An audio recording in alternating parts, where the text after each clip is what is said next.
Hello everyone, welcome to IFS. आज हमारे साथ है दिल्ली के उत्तम नगर से काजल। इन्होंने अभी CUET PG 2025 है वो क्वालिफाई किया है। तो आज हम इनसे बात करेंगे और जानेंगे कि क्या इनकी स्ट्रेटजी रही और कैसे इन्होंने अपने BSc को और CUET PG की प्रिपरेशन को साथ में मैनेज किया। तो पहले अपन थोड़ी काजल से बात करते हैं कि अभी उनका कौन सा सेमेस्टर चल रहा है और 12th में क्या परसेंटेज रहे उनके, और दिल्ली में किस यूनिवर्सिटी या कॉलेज से वो भी BSc कर रहे हैं। जी सर, तो मैं अभी DU से, दिल्ली यूनिवर्सिटी से ही मिरांडा हाउस कॉलेज से बैचलर्स कर रही हूँ। BSc in physics honours. और मेरी स्कूलिंग भी दिल्ली में ही हुई है actually। दिल्ली में स्कूल का क्या नाम है आपके? मेरे स्कूल का नाम सर राजकीय प्रतिभा विकास विद्यालय, इट्स इन द्वारका सेक्टर 10। ठीक है। तो दिल्ली से ही स्कूलिंग हुई है और दिल्ली से ही आप DU के कॉलेज का नाम मैंने सुना नहीं, प्रॉपर क्या नाम बताया आपने? Miranda house sir, Miranda. Miranda house. Okay okay.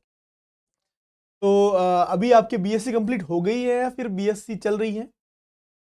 Sir ये लास्ट सेमेस्टर अभी बाकी है, और मतलब अगर जितने मार्क्स मेरे आए हैं, अगर उससे मेरे को कोई कॉलेज मिलता है तो फोर्थ ईयर करने का फिर नहीं सोचेंगे। तो ये लास्ट सेमेस्टर ही है एक्चुअली, 6 सेमेस्टर। ठीक है।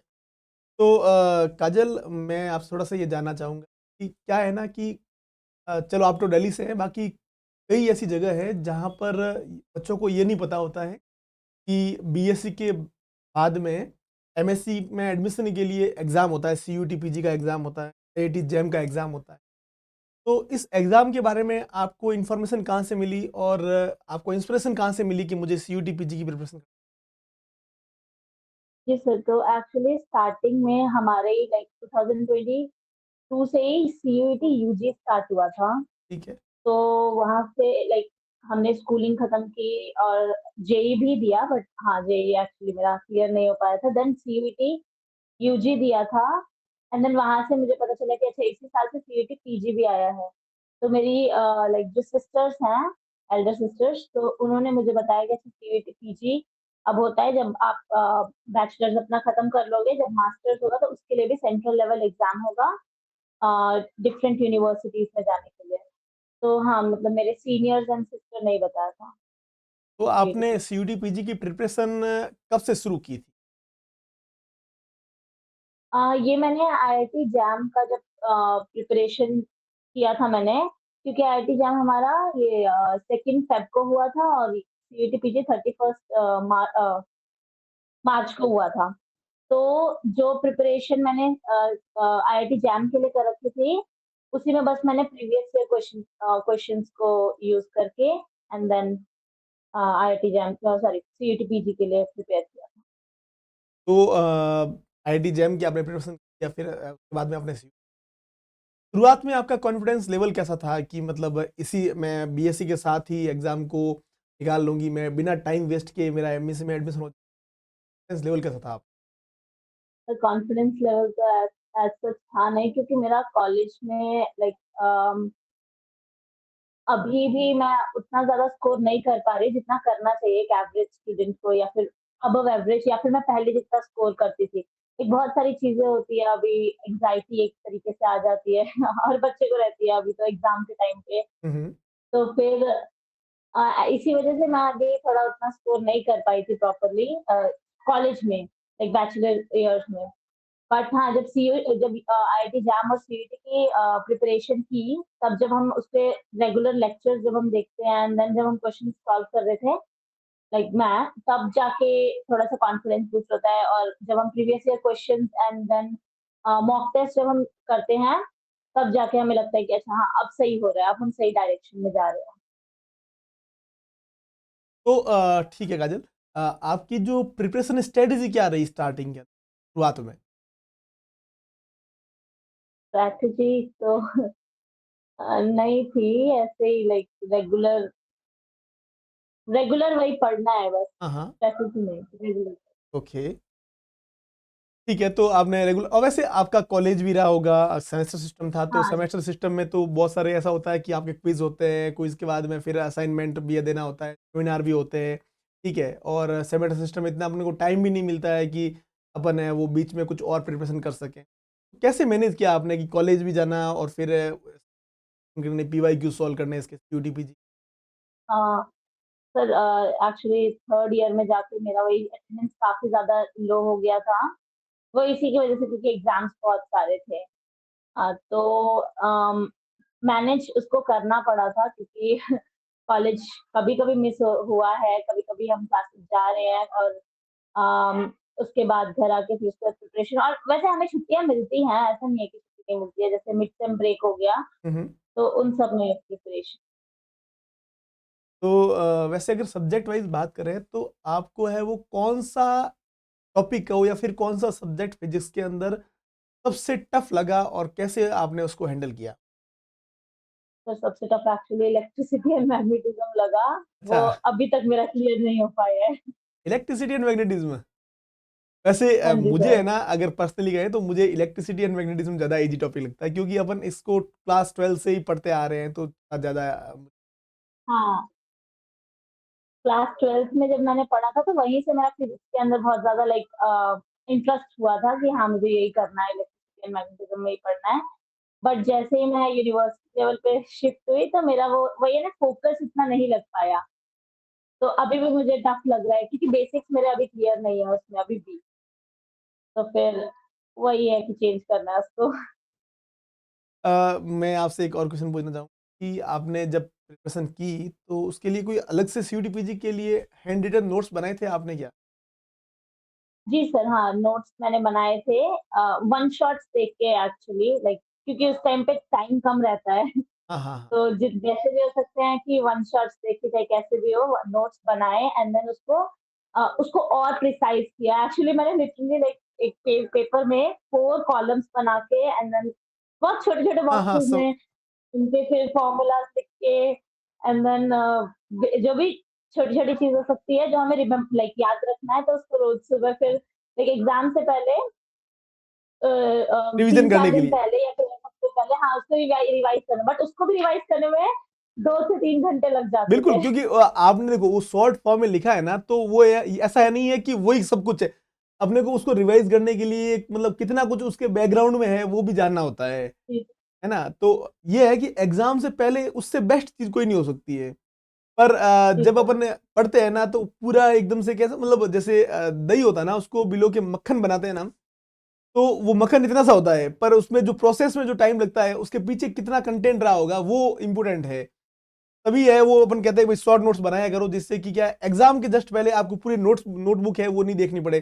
पर्टिकुलर आप गए वहां पर इस फॉर्मूले को देखा, अच्छा ठीक है माइंड में रहा क्योंकि क्वेश्चन फाइनली वहीं से बनने वाला है। तो आपके भी जरूर वो जी सर। यूजफुल रहा होगा शॉर्ट नोट्स आपने तैयार किए वो। वैसे आपको सबसे इजी सब्जेक्ट कौन सा लगा? Easy subject mathematical physics but उसमें मतलब जो टॉपिक्स होते हैं जैसे वेक्टर्स हो गया एंड मैट्रिसेस हो गए, ये बहुत ईज़ी टॉपिक्स है एंड हाँ, सॉलिड स्टेट फिज़िक्स भी बहुत बहुत ज़्यादा ईज़ी था। हाँ, वैसे बीएससी में सॉल्यूशन फिजिक्स में कुछ ज़्यादा कुछ है नहीं, क्योंकि एक तो अपने क्रिस्टलोग्राफी है जिसमें 2 डायमेंशनल और 3 डायमेंशनल स्ट्रक्चर है और सेकंड जो है अपने एक्स-रे डिफ्रैक्शन है और थर्ड सेमीकंडक्टर का पोर्शन है जो कि अपन इलेक्ट्रॉनिक्स में भी पढ़ लेते हैं, तो इतना ही है सॉलिड के अंदर। तो सबसे बड़ा पार्ट तो अपन कहते हैं कि क्योंकि सॉलिड और इलेक्ट्रॉनिक्स दोनों मिला के है वो एक सब्जेक्ट बनता है एक यूटीपीजी। सब्जेक्ट अ, आपने मॉक टेस्ट दिए थे क्या? मॉक टेस्ट हाँ, मतलब मैंने ऑनलाइन वही सर्च करके मॉक टेस्ट जो भी होते हैं, 1-2 करके मॉक टेस्ट पहले दिए थे ताकि समझ में आए। वही आईआईटी जैम के ही टाइम पे दिए थे ओके, मैंने। ओके। उसका भी कुछ आपको हेल्प मिला क्या मॉक टेस्ट देने से उसकी रेगुलरिटी क्या थी आपकी मतलब हर वीक हाँ, में? नहीं, वो रेगुलैरिटी मैंने मेंटेन नहीं की, अगर की होती तो ऑफ कोर्स बेटर मार्क्स आते। ओके। बट हाँ, रेगुलैरिटी मेंटेन नहीं की थी, वही देखने के लिए कि अच्छा अगर मैं एग्ज़ाम एग्ज़ाम में बैठती हूँ, तो फिर मुझे कैसा फ़ील होगा? वो 1.5 घंटे मैं कैसे बिताऊँगी? हुँ, हुँ। तो फिर वही है। ओके। अ, ठीक है, इससे फिर आपका कुछ परफॉर्मेंस टाइम इम्प्रूव हुआ कि भई विदिन लिमिटेड टाइम क्योंकि इस बार का पेपर थोड़ा मुझे टफ लगा था। थोड़ी लेंथी पेपर था इस हुँ। बार का तो विदिन टाइम आपका पेपर कवर हो गया था क्या? हाँ, हो गया था, लाइक 71 क्वेश्चंस किए थे, बट वही ना कि अब कितने गलत हुए, कितने सही हुए, कर तो दिया था मैंने। अच्छा, तो आपने फिर आंसर की देखी नहीं क्या बाद में जब आंसर की आई थी? आंसर की देखी थी सर, उसमें बहुत सारे क्वेश्चंस मेरे ऐसे थे कि लाइक जब मैंने डिस्कस किया अपने पीयर्स से, तो उन्होंने बताया कि ऐसे बहुत सारे क्वेश्चंस ऐसे हैं कि हमने इवन चैलेंज भी किया, स्टिल वो आंसर गलत दे रहे हैं, अच्छा, कोई मुझे फाइनल आंसर की। एक दो क्वेश्चन ऐसा इलेक्ट्रॉनिक्स में या फिर आपको लगा सॉलिड के अंदर ऐसा कोई क्वेश्चन? फिर अभी मैंने दोबारा से देखा नहीं, ओके, इतनी चलो ज़्यादा कोई कोई एंग्ज़ायटी कोई दिक्कत होती। नहीं, कोई आपको प्रिपरेशन के दौरान कभी ऐसा लगा कि डिमोटिवेशन टाइप की, यार क्या करूँ, सिलेक्शन नहीं हुआ तो क्या होगा, टाइप से? हाँ, वो अभी भी लगता है कि अगर जेएनयू में मेरा सिलेक्शन नहीं हुआ, मतलब जेएनयू मेरा फर्स्ट प्रेफ़रेंस है। तो अगर मेरा सिलेक्शन नहीं हुआ तो वही है कि या तो फिर ड्रॉप लेना पड़ेगा या फोर्थ ईयर करना पड़ेगा या फिर प्रिपरेशन फिर से करनी पड़ेगी।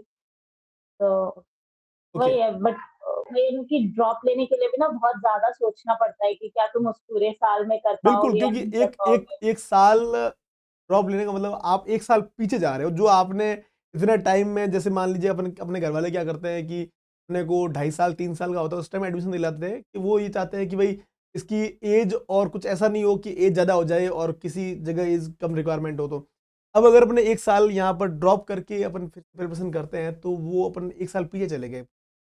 तो ये भी सोचना पड़ता है, इसलिए जो लोग पहले से कॉन्शियस होते हैं वो तो क्या करते हैं, साथ में ही अच्छी तैयारी करते हैं, जैसे आपने भी किया है, और मुझे लग रहा है कि आपका एडमिशन हो जाएगा, क्योंकि इस बार का जो पेपर था वो थोड़ा टफ रहा एज कम्पेयर टू पिछले पेपर, है ना? तो फिर लग रहा है कि एडमिशन हो जाएगा।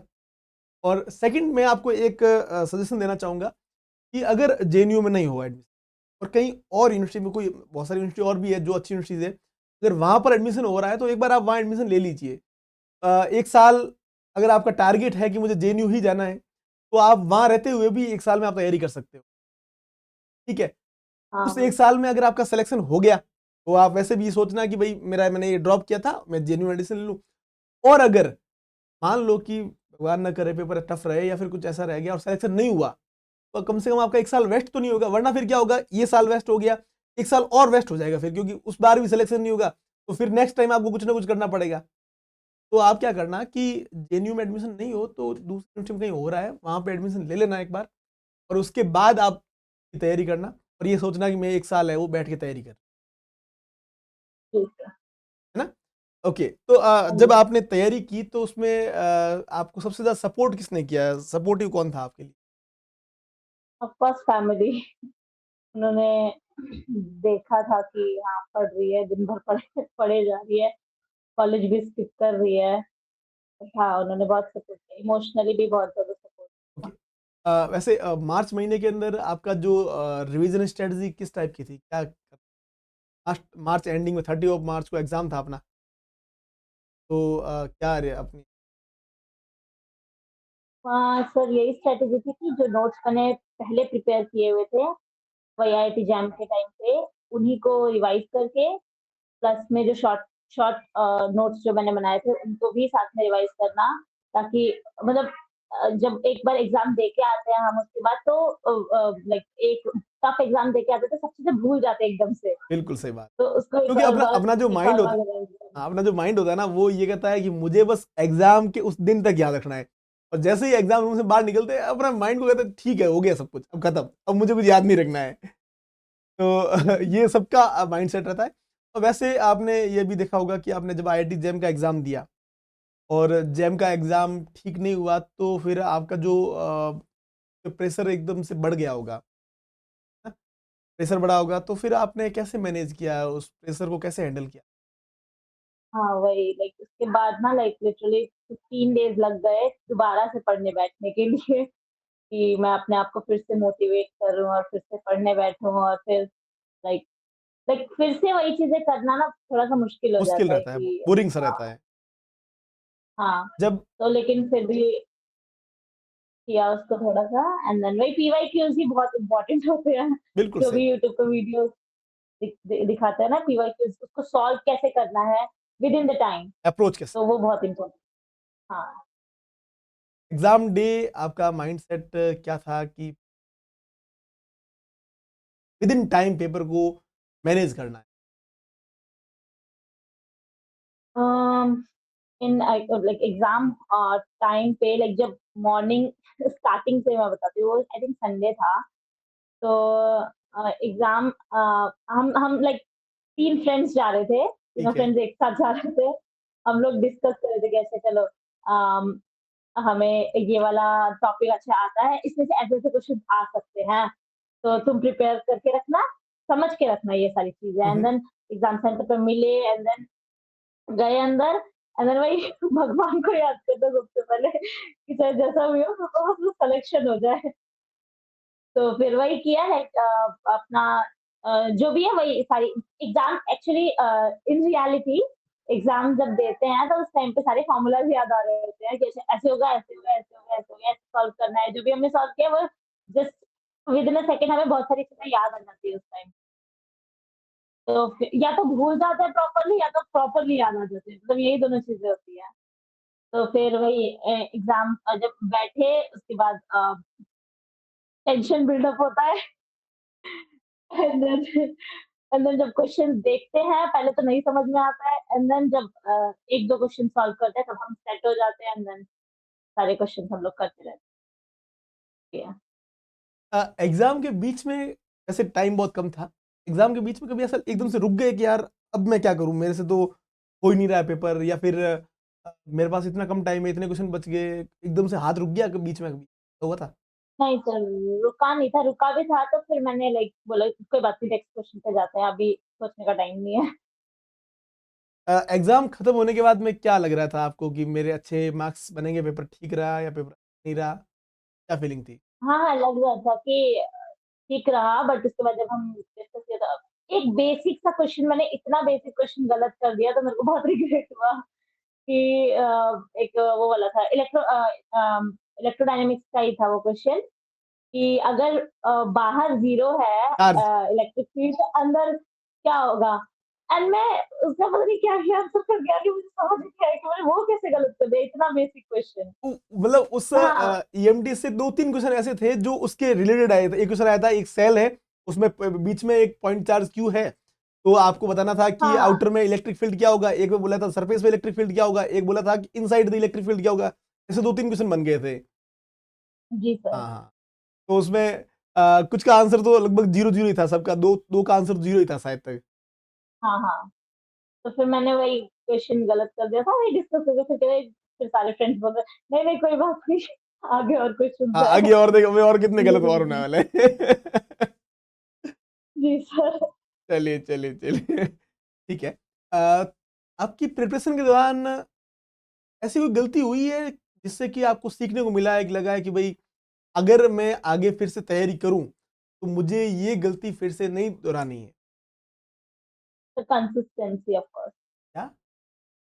कंसिस्टेंसी लाइक कंसिस्टेंसी, रेगुलर पढ़ना। रेगुलरिटी।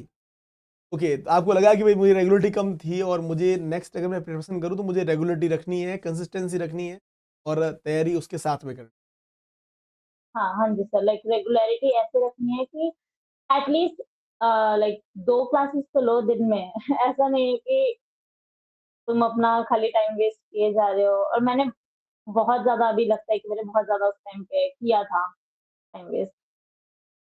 है। अगर फिर से इस बार तैयारी करो, मान लेते हैं कि आप तैयारी करोगे, तो पिछली बार से इस बार क्या डिफरेंट करोगे? अ, सबसे पहले सर स्टार्टिंग से तैयारी करनी नहीं, नहीं, मतलब जैसे मान लो एंड कि इस देन बार आपने जैसे बोला है कि जेएनयू मिल जाएगा मेरे को, अगर नहीं मिला तो मैं ड्रॉप करके 1 साल और तैयारी तो आप पिछली बार से इस बार क्या डिफरेंट करोगे, जिससे कि आपकी प्रिपरेशन पिछली बार से और ज़्यादा अच्छी हो जाए? एंड में नहीं पढ़ना है ना सर ओके, लाइक मतलब एक साथ रेगुलर में आपको तुम आप पढ़ना पूरे साल, आप कहोगे कि मैं पूरे साल पढ़ूँगी और तैयारी करूँगी। कंसिस्टेंसी ज़रूरी है, और ऐसा नहीं है कि ऐसे एग्ज़ाम जो होते हैं वो 2 दिन की तैयारी के नहीं होते। जैसे अपन पीएससी एग्ज़ाम में करते हैं कि भाई एग्ज़ाम से 2 दिन पहले पढ़ लिया और हुँ, एग्ज़ाम हुँ। पास करके आ गए। वैसा ये एग्ज़ाम होता नहीं है, इसमें थोड़ा-सा आपको कंसिस्टेंसी के साथ में सारे सब्जेक्ट है वो कवर करना। जी सर ओके, और वही पीवाईक्यूज़ सॉल्व करते रहना। बिल्कुल पीवाईक्यूज़। तो ओके, और फाइनली आप अगर एडमिशन का अगर चांस मिले तो आपका फर्स्ट प्रायोरिटी है वो जेएनयू रहने वाले। हुँ, हुँ। ठीक है, वैसे आप एमएससी करोगे, एमएससी के बाद का कुछ सोचा है आपने क्या करने वाले हो? हाँ सर, लाइक थ्योरेटिकल फिज़िक्स में एस्ट्रोफिज़िक्स में बहुत ज़्यादा लाइक वो रहता है कि यही करना है, तो एस्ट्रोफिज़िक्स के लिए ही रिसर्च के लिए एंड देन पीएचडी। अ, ठीक है, आपकी तो आपने सोच रखी मन्नत है वो अब पूरी हो। सेकंड चीज़ मैं ये कहना चाहूँगा, हमारे आईएफएस के स्टूडेंट हैं, जो सीयूटी, पीजी, आईआईटी, जैम की प्रिपरेशन कर रहे हैं, उनको आप क्या सजेशन देना चाहोगी कि किस तरह से हाँ, वही कि अपने लेक्चर्स को रेगुलर देखना है, वही रेगुलैरिटी मेंटेन करके रखनी है और ऐसा नहीं सोचना है कि लाइक लास्ट मोमेंट में हम कर लेंगे और हो जाएगा। हाँ, बट स्टूडेंट का माइंडसेट ये भी रहता है कि अरे अभी पढ़ाई नहीं जा रहा, अभी पढ़ाई नहीं जा रहा। अपने आप को ना वही काम एंड कंपोज़ रख के पढ़ना पड़ेगा, एक बार बैठना ही पड़ेगा पढ़ने के लिए, तभी तुम पढ़ सकते हो। उसके बिल्कुल, बाद एंड में सोचोगे कि कल करेंगे, नहीं हो सकता है ऐसा। ओके, ऐसा मतलब कि कुल मिला के कहने का मतलब ये हुआ कि टाइम मिलेगा नहीं, टाइम आपको निकालना पड़ेगा और फिर आपको पढ़ना है और निकालना ही है, तब जाके आप बिना टाइम वेस्ट किए, बिना अपना 1 साल खराब किए वो किसी के साथ में ही जी सर। ठीक है, अच्छा लगा आपसे काजल बात करके। बस हम यही दुआ करेंगे कि फिर से हमको मिलने का मौका मिले आफ्टर एमएससी, क्योंकि आप अगर फिजिक्स से एमएससी कर रहे हो तो ज़रूर आपका टारगेट सीएसआर रहेगा आगे, है ना? तो सीएसआर नेट की आप अच्छे से तैयारी करो, फिर आपका सिलेक्शन हो तो हम फिर से आपसे मिलेंगे और जी, बातें जी। करेंगे। Thank you Kajal. Okay sir, thank you sir. Thank you sir. Have a nice day sir.